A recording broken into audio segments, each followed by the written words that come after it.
আসসালামু আলাইকুম। Vivas daily life ও daily ব্লগে সবাইকে শুভেচ্ছা ও স্বাগতম। আমি নতুন ইউটিউবার, নতুন পেজে কাজ করছি। তো আমি চাইবো সবাই আমাকে সাপোর্ট দিয়ে পাশে থাকবেন, ভালোবাসা দিয়ে এগিয়ে নিয়ে যাবেন। তো আমি প্রতিদিন কি করি সেটাই আপনাদের সাথে সবসময় শেয়ার করব। আমাদের নিজস্ব মেশিন দ্বারা হলুদ মরিচ আর ধনে গুঁড়ো ভাঙানো হয় আর অর্ডার নেওয়া হয়। আপনারা চাইলে এই নাম্বারে যোগাযোগ করতে পারেন। তো বোনের মেয়ে, মানে আমরা দুইটা বোন, সেই দুই বোনের মধ্যে একটাই মেয়ে আমাদের। তার জন্য ওর জন্মদিনে একসাথেই খাওয়া দাওয়া করবো, সেই আয়োজনই চলছিল। বাড়িতে একসাথেই সেলিব্রেশন করার জন্য ওর বার্থডেটা রান্না টান্না করছিলাম, সব কিছু গুছিয়ে নিয়েছি। তো আমি সাদা পোলাওটা রান্নার পরে আমি এখানে রোস্ট রান্না করছিলাম। আর গরুর মাংসটা আমি আগেই রান্না করে ফেলছি সকাল সকাল, কারণ ঢাকা শহরে এখন গ্যাস নিয়ে অনেক সমস্যা হয়, আপনারা সবাই জানেন।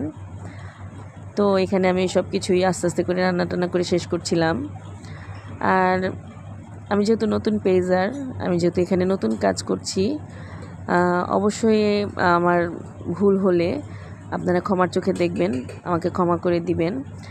ভুলগুলো কিভাবে শুধরানো যায় বা কিভাবে কাজ করলে আমি আরও ভালো করতে পারবো, সেই সাপোর্টটা দিয়ে কিংবা সেগুলো জানিয়ে আমাকে কমেন্টসের মাধ্যমে জানাবেন, জানিয়ে আমাকে শুধরানোর সুযোগ করে দিবেন বা কাজ করার সুযোগ করে দিবেন। আর যেহেতু ভুল ত্রুটি মানুষের হতেই পারে, যেহেতু আমি নতুন, আমি হয়তো এখনও ভালো করে ওইভাবে জানি না ইউটিউবে কীভাবে কাজ করতে হয়। তো আমি যেহেতু শুরু করেছি, ইনশাল্লাহ শিখে যাব। আপনারা যদি আমার পাশে থাকেন, লাইক কমেন্টস শেয়ার করে সাবস্ক্রাইব করে আমার পাশে অবশ্যই আপনারা থাকলে আমি সামনে হয়তো বা ভালো আরও কাজ দিতে পারবো। তো সন্ধ্যার দিকে খুব বৃষ্টি হচ্ছিল, বৃষ্টি খুব ভাল লাগে। আর হচ্ছে গরমের মধ্যে বৃষ্টিটা তো আসলে খুব ভাল লাগে, যে অনেক একটা গরম পড়েছে ঢাকায়। তো আলহামদুলিল্লাহ সব কিছুই সব সুন্দর করে হয়েছে।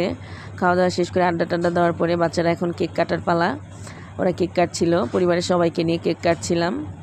তো আলহামদুলিল্লাহ সব কিছুই খুব সুন্দর হয়েছে। সবাই আমাদের জন্য দোয়া করবেন আর আমার জন্য অবশ্যই দোয়া করবেন, আমি যেন সামনে আরও ভালো কাজ করতে পারি। সবাই ভালো থাকবেন। আল্লাহ হাফেজ। আসসালামু আলাইকুম।